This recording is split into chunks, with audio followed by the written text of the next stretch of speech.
വല്ല വിലയുണ്ടാവും? നിന്നെ കൊണ്ട് എന്ത് പ്രയോജനം? നീ സമൂഹത്തിന് ഒരു ഭാരമാണ്. നീ ഇത്രയും നാളായിട്ട് നിനക്ക് സ്വന്തമായിട്ടൊരു വീടും പുരയിടവും ഇല്ലെങ്കിൽ പിന്നെ നിനക്ക് എന്ത് വില? ഞാൻ അവനോട് പറഞ്ഞേ, നീ കർത്താവ് ഈശോ മിശിഹായുടെ തറവാട്ടുകാരനാണെന്ന് പറഞ്ഞപ്പോൾ അവനും മനസ്സിലായില്ല. ഇതാണ്. പിന്നെ ഞാൻ വിവരിച്ച്, കർത്താവ് ഈശോ മിശിഹായ്ക്ക് വീടുണ്ടായിരുന്നു. ഒരു കാലിത്തൊഴുത്തിൽ പോയിട്ടല്ലേ ഈശോനെ പിറന്നത്. അത് ശരിയാണല്ലോ. അതാ പറഞ്ഞത് ഈശോ മിശിഹായുടെ തറവാട്ടുകാരനാണെന്ന്. അപ്പം അവനൊരല്പം അഭിമാനം തുടങ്ങി. എന്നാലും ബ്രദറെ ഒന്ന് പ്രാർത്ഥിക്കും. ഞാൻ പറഞ്ഞില്ല, ഞാൻ പ്രാർത്ഥിക്കില്ല നിനക്ക് വേണ്ടി. ശുഭം തമാശയ്ക്ക് പറഞ്ഞാട്ടോ. നീ ഒന്ന് മനസ്സിലാക്ക്, നിന്റെ ദാരിദ്ര്യത്തിന് വിലയുണ്ടെന്ന് മനസ്സിലാക്ക്. ഇന്നിവിടെ മനസ്സിലാക്കേണ്ട ഒരു ജ്ഞാനം അതാണ്. എനിക്കറിഞ്ഞൂടെ, ഞാനത് വീണ്ടും വീണ്ടും പറഞ്ഞു പോണത്. ഇന്ന് നമ്മൾ ദാരിദ്ര്യത്തിന് വില കൽപ്പിക്കുന്നില്ല എന്നുള്ളതാണ് നമ്മുടെ അജ്ഞത. ഫ്രാൻസിസ് അസീസി സകലതും വിറ്റെറിഞ്ഞ് ദാരിദ്ര്യത്തിന് വില കൽപ്പിച്ചു.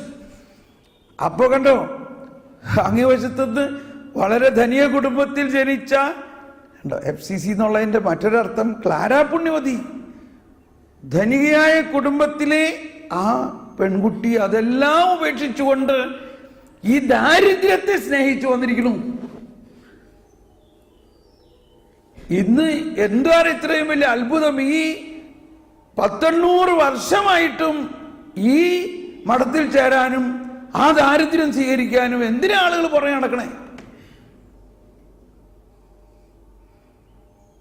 അപ്പൊ നമ്മൾ ദാരിദ്ര്യം മാറ്റാൻ വേണ്ടി പ്രാർത്ഥിക്കണം. ദാരിദ്ര്യം മാറാൻ വേണ്ടി പ്രാർത്ഥിച്ചു കഴിഞ്ഞാൽ എന്തെങ്കിലുമൊക്കെ മാറാതിരിക്കില്ല. പക്ഷേ എന്തുകൊണ്ടാ? അയ്യോ, ഞാനിങ്ങനെ ധ്യാനം കൂടാൻ പോയി, വന്നു കഴിഞ്ഞ വഴി വിസ കിട്ടി, ധ്യാനം കൂടാൻ പോയി വന്നു കഴിഞ്ഞ വഴി എനിക്ക് കടബാധ്യത മാറി, ധ്യാനം കൂടാൻ പോയി വന്നു കഴിഞ്ഞ വഴിക്ക് എനിക്ക് ഇത്ര ലക്ഷം രൂപയുടെ ലോട്ടറി അടിച്ചു. ഇതൊക്കെ നമുക്ക് വേണമെങ്കിൽ പറയാം. പക്ഷേ വാസ്തവത്തിൽ കർത്താവ് തരാനിരുന്നതല്ല നമുക്ക് കിട്ടിയത്. യോഹന്നാൻ ക്രൂസിൻ്റെ ഒരു മനോഹരമായ ഇങ്ങനെ അദ്ദേഹം പറയണത്, ഒരു കുഞ്ഞിന് വേണ്ടി അമ്മ നല്ല ഭക്ഷണം ഉണ്ടാക്കി. എന്ന് പറഞ്ഞാൽ കൊച്ചുങ്ങൾക്ക് നമ്മൾക്ക് എരിവുള്ള മീൻകറിയൊക്കെ ഉണ്ടാക്കുന്നത് കൊച്ചുങ്ങൾക്ക് പറ്റില്ലല്ലോ. അപ്പം അമ്മ മാർക്കറ്റിൽ പോയി അവൾക്ക് കുഞ്ഞിന് പറ്റിയ പദാർത്ഥം വാങ്ങി വേറെ അടുപ്പത്ത് അത് ഉണ്ടാക്കി വളരെ ബുദ്ധിമുട്ടി അവൾക്ക് വേണ്ടി ഭക്ഷണം ഉണ്ടാക്കി. മുതിർന്ന ആളുകൾ കഴിക്കുന്ന ഭക്ഷണത്തിൽ നിന്നും വ്യത്യസ്തമായ രുചികരമായ സ്പെഷ്യൽ അവൾക്ക് വേണ്ടി ഉണ്ടാക്കി. പക്ഷെ ഊണുമേശയുടെ അടുത്ത് വന്നപ്പോൾ ഈ കൊച്ചിനത് വേണ്ട. കൊച്ചി കിടന്ന് കരയാൻ, എനിക്കിത് വേണ്ട. മോളെ, ഇത് നിനക്ക് വേണ്ടി മാത്രം ഞാൻ ഉണ്ടാക്കിയത്, എനിക്കിത് വേണ്ട. ഇതെന്ത് ചെയ്യപ്പൻ, ഞാൻ നിനക്ക് വേണ്ടി മാത്രം ഇത്രയും രുചികരമായിട്ട് ഉണ്ടാക്കിയത്, എനിക്കിത് വേണ്ട. അപ്പം അപ്പം പറഞ്ഞു, എന്നാൽ പിന്നെ എന്തെങ്കിലും ആവട്ടെ, അവൾക്ക് ആവശ്യമുള്ളത് കൊടുക്ക്, അല്ലെങ്കിൽ പിന്നെ എന്ത് ചെയ്യും ഇപ്പം നമ്മൾ? എന്നിട്ട് ഈ വറ്റിച്ച മീനും ആ ചമ്മന്തിയും ഇതെല്ലാം കൊടുത്ത് അത് കഴിച്ചു. Praise the Lord. ധ്യാനം കൂടാൻ പോയി, എനിക്ക് കിട്ടി. പക്ഷെ എന്താ കിട്ടിയത്? കർത്താവ് നമുക്ക് വേണ്ടി തരാൻ ഒരുക്കിയിരിക്കുന്നത് അതിപ്പോഴും അവിടെ ഇരിക്കുക, സ്പെഷ്യലായിട്ടുണ്ടാക്കിയത്. നമ്മൾ കരഞ്ഞ് പ്രാർത്ഥിക്കുന്നത് കൊണ്ട് നമ്മൾ ചോദിക്കുന്നത് തരുന്നു. നമ്മൾ ചോദിക്കുന്ന നമ്മുടെ ഈ ദുഷ്ബുദ്ധിയിൽ, ഈ അജ്ഞതയിൽ നിന്നും ഉരുവായിട്ടുള്ള ഈ ചോദ്യത്തിൽ നിന്നുണ്ടാകുന്ന ആഗ്രഹത്തെക്കാൾ വലിയ ഒരു കാര്യം കർത്താവ് നമുക്ക് വേണ്ടി മുൻകൂട്ടി തയ്യാറാക്കിയിരുന്നത് അവിടെ തന്നെ ഇരിക്കുകയാണ്.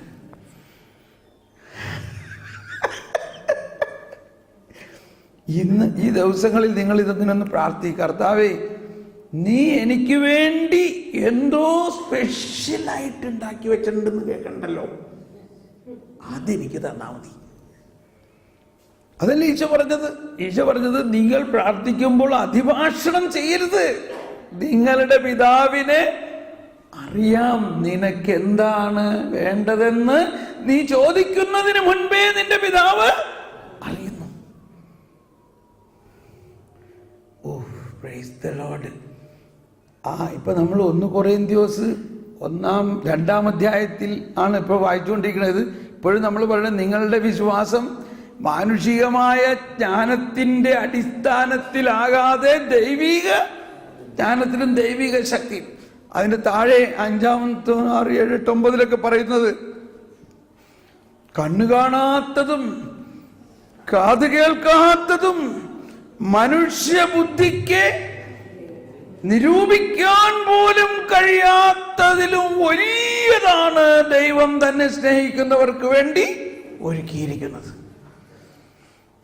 പക്ഷെ നമ്മൾ ചോദിക്കുന്നതെല്ലാം നമ്മുടെ ബുദ്ധിയിൽ ഒതുങ്ങിയിട്ടുള്ള ചില കാര്യങ്ങളാണ്, നമ്മൾക്ക് ചിന്തിക്കാൻ പറ്റിയ കാര്യങ്ങൾ. എന്നാൽ നമ്മുടെ ചിന്തയ്ക്ക് അതീതമായ വലിയ എന്തോ കാര്യം കർത്താവ് നമുക്ക് വേണ്ടി സ്പെഷ്യലായിട്ട് കുക്ക് ചെയ്ത് വെച്ചു. ഈ അമ്മ കൊച്ചിന് വേണ്ടി ഉണ്ടാക്കി വെച്ച പോലെ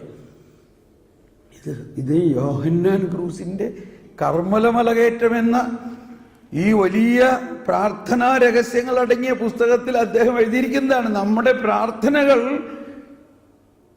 ദൈവസന്നിധിയിലേക്ക് ഉയരുമ്പോൾ നമ്മൾ നമ്മുടെ ബുദ്ധിയിൽ രൂപം കൊള്ളുന്ന ചില ആശയങ്ങൾക്ക് വേണ്ടി പ്രാർത്ഥിക്കുന്നത് കൊണ്ട് ദൈവത്തിന്റെ ജ്ഞാനത്തിലൂടെ നമുക്ക് വേണ്ടി തയ്യാറാക്കി വച്ചിരിക്കുന്ന അതിശക്തമായ വലുതായ കാര്യങ്ങളെ നമുക്ക് ലഭിക്കുന്നില്ല. Praise the Lord. ഇതെനിക്ക് വളരെ അനുഭവമുള്ളതാണ്. അതുകൊണ്ട് ഞാൻ എപ്പോഴും പ്രാർത്ഥിക്കാറുള്ളത്, കർത്താവേ നിനക്കറിയാലോ എനിക്കെന്താ വേണ്ടത്, നീ എനിക്ക് വേണ്ടി തയ്യാറാക്കി വെച്ചിട്ടുള്ളത് എനിക്ക് തായോ.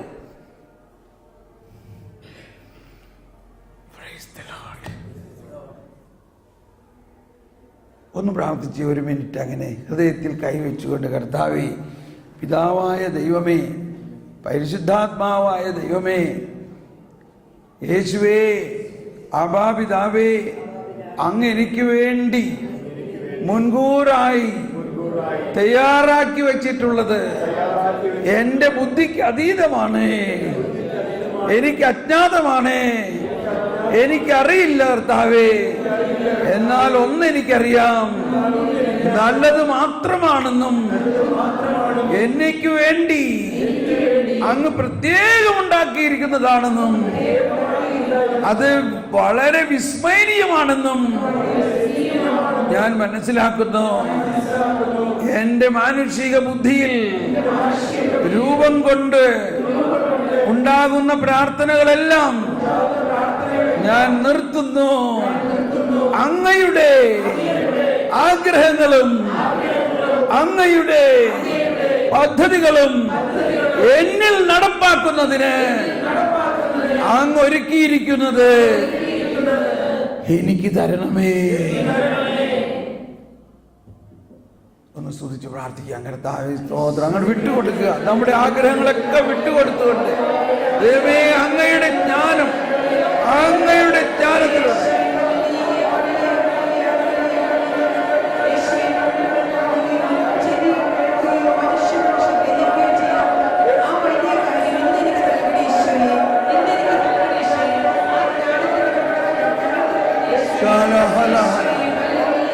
Shala hala hala.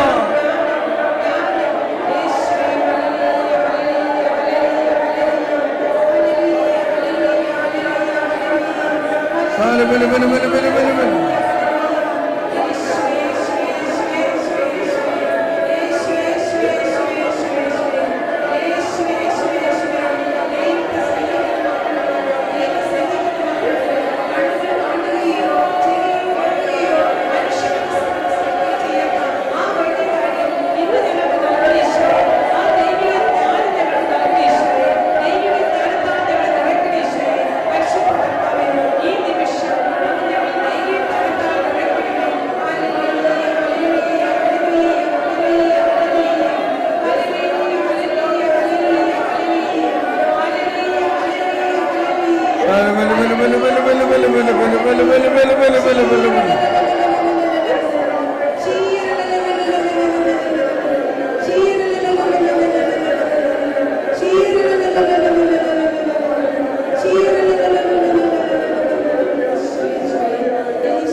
ഈ ആഴ്ച നിങ്ങൾ ഇങ്ങനെ തന്നെ പ്രാർത്ഥിക്കട്ടോ. വലിയ അത്ഭുതം എന്ന് പറഞ്ഞ വിസ്മരണീയമായ കാര്യങ്ങൾ നിങ്ങളുടെ ജീവിതത്തിൽ കിട്ടും. ഒരുപക്ഷെ മെറ്റീരിയൽ വസ്തുവകകളെക്കാൾ ഉപരി ദൈവത്തിൻ്റെ വലിയ അനുഗ്രഹം നമ്മൾ ചിന്തിക്കുക പോലും ചെയ്യാത്ത, അതാണ് പറഞ്ഞിരിക്കുന്നത്. എന്താ പറഞ്ഞിരിക്കുന്നത്? ഒന്ന് വായിച്ചേ. 1 കൊരിന്ത്യർ 2-ാം അധ്യായം 9-ാമത്തെ വചനം എല്ലാവരും ഒന്ന് എടുത്ത് വായിച്ചേ. 1 കൊരിന്ത്യർ 2 തന്നെയാണ് നമ്മൾ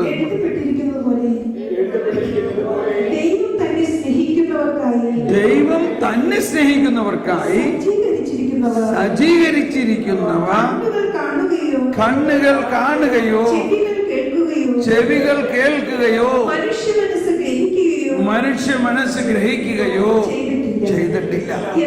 എന്നാൽ നമുക്ക് ദൈവം അതെല്ലാം ആത്മാവ് മുഖേന വെളിപ്പെടുത്തി തന്നിരിക്കുന്നു. എന്നാൽ ആത്മാവ് എല്ലാ കാര്യങ്ങളും ദൈവത്തിന്റെ നിഗൂഢ രഹസ്യങ്ങൾ പോലും അന്വേഷിച്ച് കണ്ടെത്തുന്നു. Praise the Lord. ഈ കൗൺസിലിങ്ങിനെ കുറിച്ച് നമ്മൾ പറയുമ്പോൾ വളരെ നല്ല കാര്യമാണ് കേട്ടോ. ഞാനിതിനെ പ്രോത്സാഹിപ്പിക്കുന്നു. പക്ഷെ അത് ദൈവിക ജ്ഞാനത്തിലൂടെ നടത്തണമെന്നേ ഉള്ളൂ. ഇനി നമ്മൾക്കിപ്പോൾ ഒരു ധ്യാന കേന്ദ്രത്തിൽ ചെന്ന ഒരു കൗൺസിലർ, ദർശനപരമുള്ള കൗൺസിലേഴ്സിൻ്റെ അടുത്താണെങ്കിൽ ആൾക്കാർ ഒരുപാട് ക്യൂ നിൽക്കണ കാണാം കേട്ടോ, ഇല്ലേ? കാരണം നമുക്കിങ്ങനെ അതൊക്കെ വെളിപ്പെടുത്തി തരുമല്ലോ എന്ന് ഉദ്ദേശിച്ചിട്ടാണ്.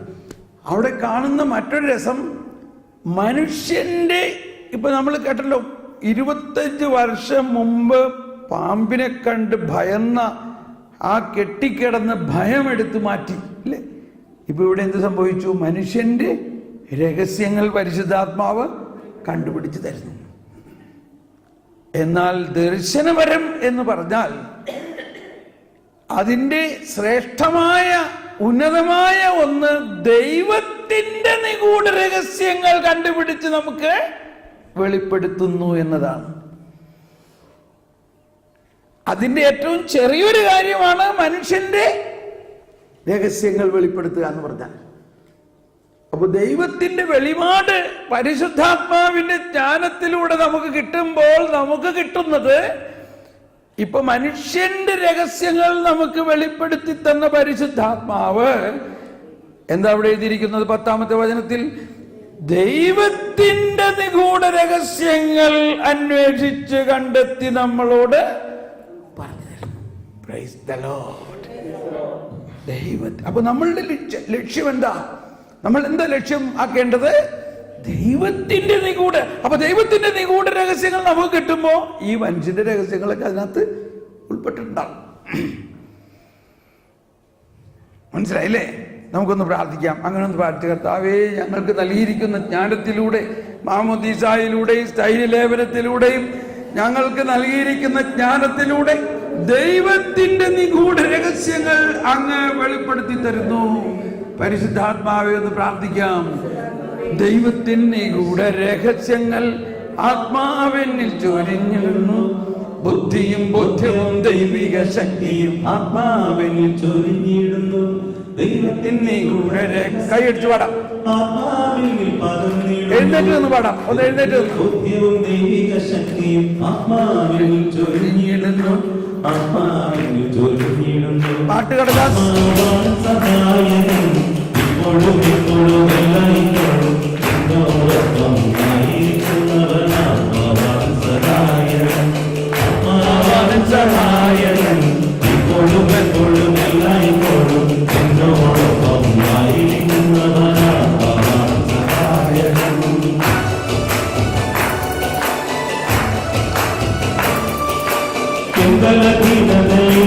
ആത്മാവിനെ സഹായിക്കും.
ഇരകിട്ടാതെ വിശന്നു വലഞ്ഞേക്കാം. ദാരിദ്ര്യം അന്വേഷിക്കുന്നവർ കൊണ്ടിനും കുറവുണ്ടാവുകയില്ല.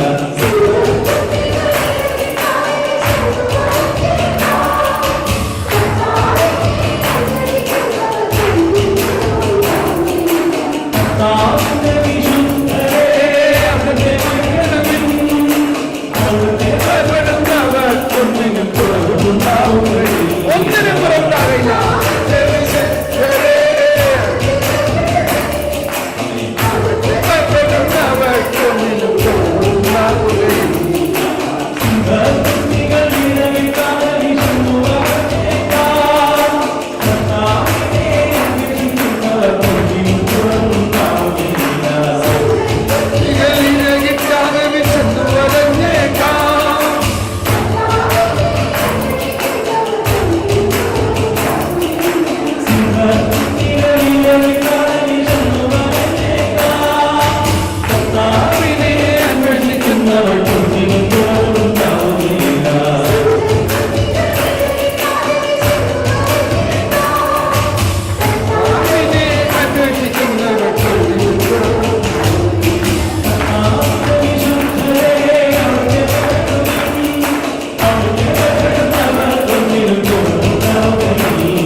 സഹായം സഹായം.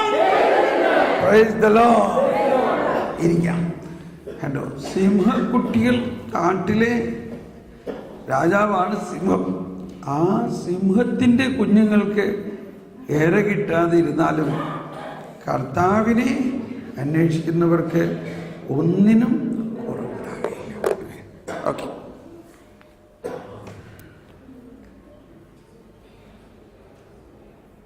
ഇപ്പോഴും നമ്മൾ 1 കൊറിന്ത്യൻസ് 2-ാം അധ്യായത്തിൽ തന്നെ ആയിട്ടുള്ളൂ. പക്ഷേ കുറേ കാര്യങ്ങൾ ജ്ഞാനത്തിൻ്റെ എന്താ പറഞ്ഞത്, നിങ്ങളുടെ വിശ്വാസത്തിൻ്റെ അടിസ്ഥാനം മാനുഷിക വിജ്ഞാനമാകാതെ ദൈവശക്തി ആയിരിക്കണം.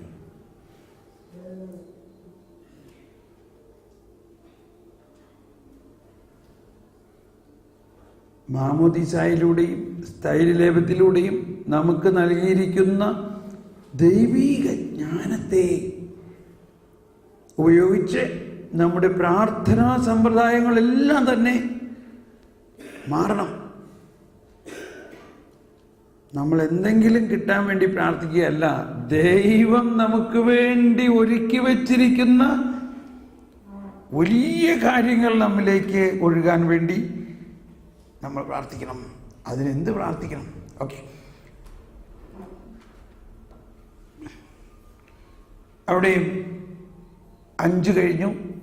6ഉം 7ഉം വചനമൊന്ന് വായിച്ച്. 1 കൊരിന്ത്യൻസ് 2-ാം അധ്യായത്തിൽ 6ഉം 7ഉം വചനം പറയുകയാണ്. ഞങ്ങൾ വിജ്ഞാനം പ്രസംഗിക്കുന്നു, പക്ഷേ ലൗകിക വിജ്ഞാനമല്ല, ഈ ലോകത്തിന്റെ നാശോന്മുഖരായ അധികാരികളുടെ വിജ്ഞാനവുമല്ല. കേട്ടോ, ഒന്നെല്ലാവരും ഏറ്റു പറഞ്ഞുകൊണ്ട്, രഹസ്യവും നിഗൂഢവുമായ ദൈവിക ജ്ഞാനമാണ് ഞങ്ങൾ പ്രസംഗിക്കുന്നത്. ഇന്ന് ശബ്ദം ഉയർത്തി ഏറ്റു പറഞ്ഞുകൊണ്ട്, രഹസ്യവും നിഗൂഢവുമായ ദൈവിക ജ്ഞാനമാണ് ഞങ്ങൾ പ്രസംഗിക്കുന്നത്. ഒന്നുകൂടി, രഹസ്യവും നിഗൂഢവുമായ ദൈവിക ജ്ഞാനമാണ് ഞങ്ങൾ പ്രസംഗിക്കുന്നത്. Praise the Lord. അപ്പോൾ നമ്മുടെ പ്രസംഗങ്ങൾ തന്നെ കേൾവിക്കാർക്ക് ഇമ്പമുള്ള കുറച്ച് തമാശ ഇതൊക്കെ പറഞ്ഞ് ധ്യാനം കൊണ്ടുപോകാം, നല്ല കൈയടി കിട്ടും. പക്ഷെ അപ്പോൾ ഈ പറഞ്ഞ ആശയം വരുമോ? നമ്മൾ അറിയാത്തതും വിസ്മരണീയവുമായ കാര്യങ്ങൾ ദൈവം നമുക്ക് വേണ്ടി ഒരുക്കി വെച്ചിരിക്കുന്നത് നമ്മൾ എങ്ങനെ അറിയും?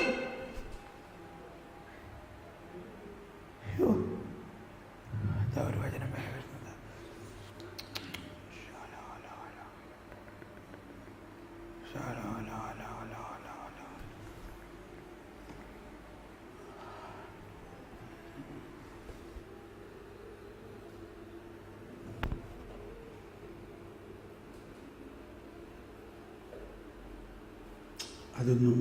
അതൊരു വചനം ഇങ്ങനെ വന്ന് പെട്ടെന്ന് അങ്ങ് പോയത്.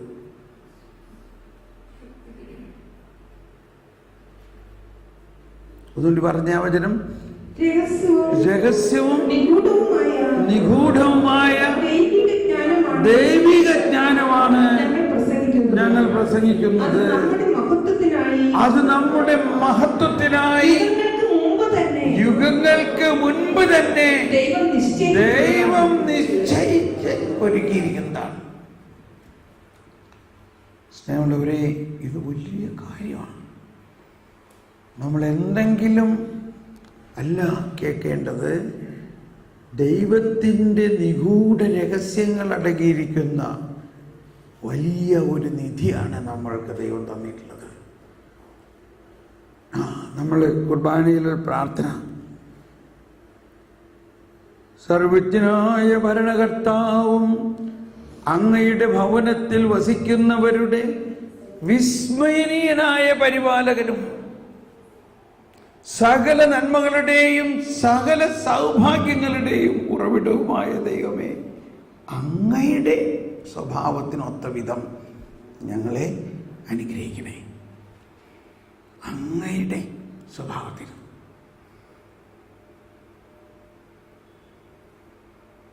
സർവജ്ഞനായ ഭരണകർത്താവ്, അങ്ങയുടെ ഭവനത്തിൽ വസിക്കുന്നവരുടെ വിസ്മയനീയനായ പരിപാലകൻ.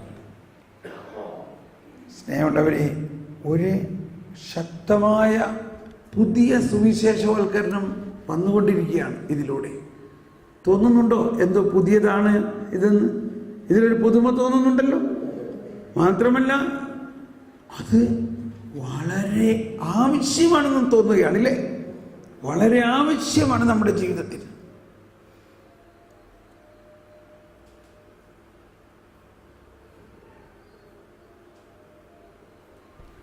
ഓക്കെ, ജ്ഞാനത്തെക്കുറിച്ച് ഒരുപാട് ഇങ്ങനെ പറയാൻ തോന്നുകയാണ്.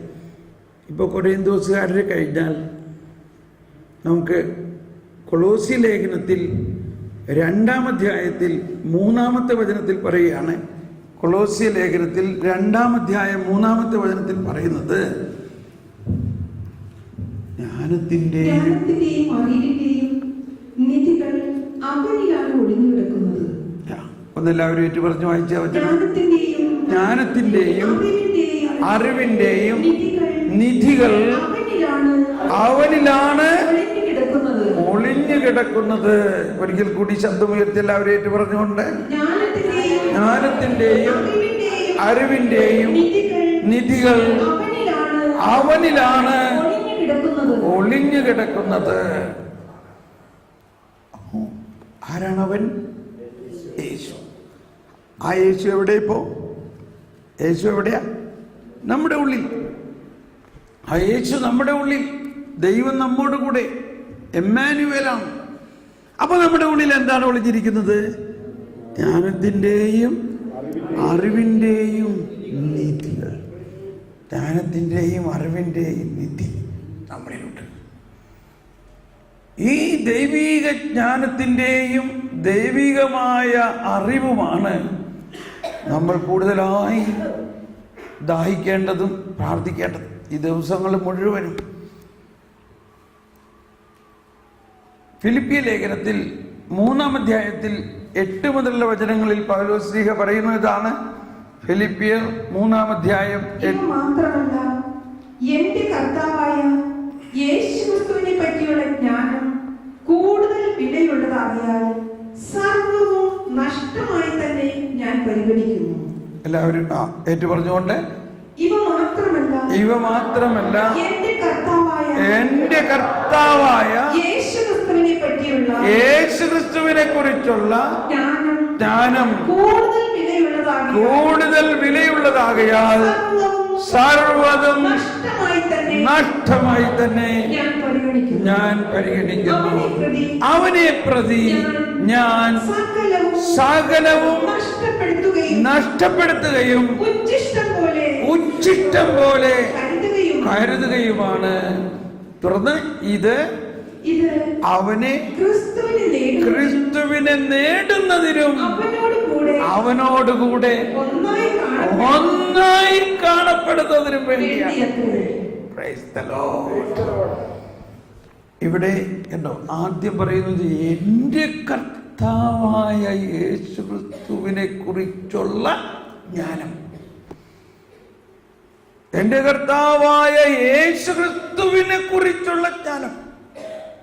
ആ യേശുക്രിസ്തുവിനെ കുറിച്ചുള്ള ജ്ഞാനം ഏറ്റവും വിലപ്പെട്ടതാകയാൽ മറ്റുള്ളവയെല്ലാം ഉച്ഛിഷ്ടം പോലെ കണക്കാക്കുന്നു. ഇത് അവനെ നേടുന്നതിനും അവനുമായി ഒന്നാകുന്നതിനും വേണ്ടിയാണ്. അപ്പൊ 3 കാര്യങ്ങളാണ് ഇവിടെ. ഒന്ന്, കൈവിരൽ ഉയർത്തിയിട്ട് പറഞ്ഞേ. ഒന്ന് എന്താണ്? ക്രിസ്തുവിനെ അറിയുക. ക്രിസ്തുവിനെ അറിയുക. 2, ക്രിസ്തുവിനെ നേടുക. 3, ക്രിസ്തുവുമായി ഒന്നാകുക. ഇങ്ങനെ തന്നെ കൈപിടിച്ച്. അപ്പൊ ക്രിസ്തുവുമായിട്ട് ഒന്നാകുക. ഒന്നാകണമെങ്കിൽ ക്രിസ്തുവിനെ നേടണം. ക്രിസ്തുവിനെ നേടണമെങ്കിൽ ക്രിസ്തുവിനെ അറിയണം. ഇപ്പൊ എന്താണ്? എന്റെ കർത്താവായ യേശുക്രിസ്തുവിനെ കുറിച്ചുള്ള ജ്ഞാനം. Praise the Lord. ക്ലിയർ ആയില്ലേ? 3 കാര്യം. ക്രിസ്തുവിനെ അറിയുക, ക്രിസ്തുവിനെ നേടുക, ക്രിസ്തുവുമായി ഒന്നാകുക. ഒരു ലവ് സ്റ്റോറി പോലെയാണ്, ഒരു പ്രേമബന്ധം. എന്താ, ഒരു ചെറുക്കനും പെണ്ണും അങ്ങ് പ്രേമിക്കാൻ തുടങ്ങി. ഇത് നമ്മുടെ വിവാഹ ജീവിതം തന്നെയാണ്. ഭാര്യയും ഭർത്താവും അങ്ങ് സ്നേഹിക്കാൻ ആരംഭിച്ചു വിവാഹം ആയപ്പോൾ. ഇനി വിവാഹം കഴിഞ്ഞിട്ട് ഞങ്ങളൊന്നും രാത്രി ഉറങ്ങിയിട്ടില്ല. ആ മുഴുവൻ രാത്രി വിവാഹം കഴിഞ്ഞ് രാത്രി ഉറങ്ങിയിട്ടില്ല. നിങ്ങളൊക്കെ എങ്ങനെയാ ഉറക്കാം? പക്ഷെ എന്തായിരുന്നു അന്ന് ഈ മണവാളനും മണവാട്ടിയും തമ്മിൽ സംസാരമാണ്. എന്താ സംസാരം? നമ്മൾ അന്ന് വരെ അധികമൊന്നും സംസാരിച്ചിട്ടില്ലേ. ഇപ്പോഴൊക്കെ എല്ലാവരും കല്യാണം ഉറപ്പിക്കുമ്പോഴേക്കും ഒരുപാട് സംസാരിക്കും. ഞങ്ങളുടെ കല്യാണം ഉറപ്പിച്ചപ്പോൾ എന്നോട് പറഞ്ഞ് സംസാരിക്കുമ്പോൾ ഞാൻ പറഞ്ഞു എനിക്കൊന്നും സംസാരിക്കാനില്ല എന്ന് പറഞ്ഞു. അന്ന് ഞാനത് പറഞ്ഞപ്പോൾ എൻ്റെ അകത്തുണ്ടായിരുന്ന ബോധ്യം ജീവിതകാലം മുഴുവനായിട്ട് സംസാരിക്കാനുള്ളതാണ്. ഇപ്പം എന്താ ഈ 10 മിനിറ്റ് സംസാരിച്ചിട്ട്. പെണ്ണ് കാണാൻ ചെന്നപ്പോഴും എനിക്ക് നല്ല ഉറപ്പായിരുന്നത് ജീവിതകാലം മുഴുവനും ഇവളുമായിട്ട് എനിക്ക് സംസാരിക്കാനുള്ള ആളാണ്. ഇപ്പം ഈ ധൃതി പിടിച്ച് സംസാരിക്കേണ്ട ഒരാവശ്യമില്ല. എന്നിട്ട് കല്യാണം കഴിഞ്ഞിട്ട് ആദ്യ രാത്രി ഞങ്ങൾക്ക് ഉറങ്ങാൻ പറ്റിയിട്ടില്ല. എന്താ സംസാരം തന്നെ. ഫുൾ നൈറ്റ് കിടന്ന സംസാരം. എന്താ സംസാരിച്ചത്? പരസ്പരം അറിയാം. കൂടുതൽ ആഗ്രഹമാണ്. എന്നെക്കുറിച്ച് അറിയാനായിട്ട് ഇയാൾക്ക് ആഗ്രഹം, എനിക്ക് അവളെക്കുറിച്ച് അറിയാൻ ആഗ്രഹം. ശരിയല്ലേ? ശരിയാണോ ഇല്ലയോ? അതാണ് പറഞ്ഞത്, യേശുക്രിസ്തുവിനെ കുറിച്ച് അറിയാനുള്ള ആഗ്രഹം. എന്തിനാണിത് അറിയുന്നത്? അവനെ നേടുന്നതിനും അവനുമായി ഒന്നാകുന്നതിനും. നമ്മുടെ ദാമ്പത്യ ജീവിതത്തിൽ ആ ഭാര്യാഭർത്തൃ ബന്ധം കൂടുതൽ ഒന്നാകുന്നതിന് ഈ ആളെ നമ്മൾ അറിയണം. ഈ ആളെ നമ്മൾ കൂടുതലായിട്ട് അറിയണം. അയാൾക്ക് ഇഷ്ടമുള്ള എന്താണെന്ന് അറിയണം. അയാളുടെ ഇഷ്ടങ്ങൾ നമ്മൾ അറിയണം. അവളുടെ ഇഷ്ടങ്ങൾ ഞാൻ അറിയണം. മനസ്സിലായില്ലേ? ഇതുപോലെ തന്നെയാണ് ദൈവവുമായിട്ടുള്ള ബന്ധം. അതുകൊണ്ടാണ് ദൈവവും മനുഷ്യനുമായിട്ടുള്ള ബന്ധം ബൈബിളിലെല്ലാം പ്രകീർത്തിക്കുന്നത് ഒരു സ്പൗസൽ റിലേഷൻഷിപ്പ്, മണവാളനും മണവാട്ടിയുമായിട്ടുള്ള ബന്ധമായിട്ടാണ്. മണവാട്ടിയുടെ ആഗ്രഹം മുഴുവനും ഈ മണവാളനെ എങ്ങനെ പ്രീതിപ്പെടുത്തണം, ഈ മണവാളന് എന്ത് കറിയാണ് ഇഷ്ടം, ഈ മണവാളന് മീൻ പാല് പിഴിഞ്ഞു വെച്ച കറിയാണ് ഇഷ്ടമെങ്കിൽ പിന്നെ മുളകരച്ച കറി ഉണ്ടാക്കി കൊടുക്കുമോ? പറയും. എന്താ? പാല് പിഴിഞ്ഞ് തന്നെ ഉണ്ടാക്കി കൊടുക്കും ഇല്ലേ? കാരണം അതെൻ്റെ മണവാളന് ഇഷ്ടമാണ്. എനിക്ക് വേറെ ഒന്നും അറിയേണ്ട ആവശ്യമില്ല. എനിക്ക് ഇഷ്ടമല്ലെങ്കിലും എൻ്റെ മണവാളന് അതിഷ്ടമാണ്. അതുകൊണ്ട് ഞാൻ മണവാളന് ഇഷ്ടമുള്ള കറി ഉണ്ടാക്കും. എന്ന പോലെ നമ്മുടെ ഈശോ ആകുന്ന മണവാളന് എന്താ ഇഷ്ടം, അതാണ് അവനെക്കുറിച്ചുള്ള ജ്ഞാനം എന്ന് പറയുന്നത്. എൻ്റെ കർത്താവായ യേശുക്രിസ്തുവിനെ കുറിച്ചുള്ള ജ്ഞാനം എനിക്ക് ഏറ്റവും വിലപ്പെട്ടതാകയാൽ മറ്റുള്ളവയെല്ലാം ഉച്ഛിഷ്ടം പോലെ ഞാൻ കരുതുന്നു. ഇനി എന്താ ആ ഉച്ഛിഷ്ടം എന്ന് പറയണതിൻ്റെ അർത്ഥം നമ്മൾ മനസ്സിലാക്കണം. ഓക്കെ, അതിന് നമ്മൾ മനസ്സിലാക്കേണ്ടത്, ഇപ്പൊ നമ്മൾ നിത്യജീവൻ എന്താണെന്ന് മനസ്സിലാക്കില്ലേ? എന്താ നിത്യജീവൻ? ഏക സത്യദൈവമായ അങ്ങയെയും അങ്ങയച്ച യേശുക്രിസ്തുവിനെയും അറിയുക എന്നതാണ് നിത്യജീവൻ. അതായത് ദൈവത്തെക്കുറിച്ചും ഉള്ള ജ്ഞാനം, ദൈവത്തെക്കുറിച്ചുള്ള ജ്ഞാനം. എല്ലാവരും അപ്പൊ ഒന്ന്, ദൈവം സൃഷ്ടാവാണ്. ആ സൃഷ്ടാവായ ദൈവത്തെക്കുറിച്ചുള്ള അറിവ്, ദൈവത്തെക്കുറിച്ചുള്ള ജ്ഞാനം. ഇനി മറ്റൊന്ന് സൃഷ്ടിയെക്കുറിച്ചുള്ള ജ്ഞാനം. ഇപ്പൊ നമ്മൾ ഈ ഭൂമിയിൽ കാണുന്നതെല്ലാം ദൈവത്തിൻ്റെ സൃഷ്ടിയാണ്. ആ സൃഷ്ടിയെക്കുറിച്ചുള്ള ജ്ഞാനമാണ് നമ്മൾ ഈ 1-ാം ക്ലാസ് മുതൽ 22-ാം ക്ലാസ് വരെ പഠിക്കുന്നതെല്ലാം. എന്ന് പറഞ്ഞാൽ യൂണിവേഴ്സിറ്റിയിൽ വരെ പഠിക്കുന്നതെല്ലാം സൃഷ്ടിയെക്കുറിച്ചുള്ള ജ്ഞാനമാണ്. Mathematics, trigonometry, zoology, biology, chemistry, physics, ഇതെല്ലാം എന്തിനെക്കുറിച്ചുള്ള ജ്ഞാനമാണ്? സൃഷ്ടിയെക്കുറിച്ചുള്ള ജ്ഞാനമാണ്. എന്നാൽ എന്താ നിത്യജീവൻ എന്ന് പറഞ്ഞാൽ? സൃഷ്ടാവിനെ കുറിച്ചുള്ള ജ്ഞാനമാണ്. എല്ലാവരും ഒന്ന് വലതുകരം ഉയർത്തി ഇങ്ങനെ ഒന്ന് കാണിച്ച്. വലതുകരം.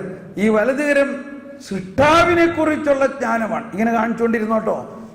ഇങ്ങനെ കാണിക്കണം. നിർത്തരുത്. ഇങ്ങനെ കാണിച്ചുകൊണ്ടിരിക്കെ തന്നെ ഇടതുവശം കൊണ്ട് കാണിച്ച് അതാണ് സൃഷ്ടിയെ കുറിച്ചുള്ള ജ്ഞാനം. അങ്ങനെ കാണിച്ചുകൊണ്ടിരിക്കുന്നത്. അപ്പോൾ സൃഷ്ടാ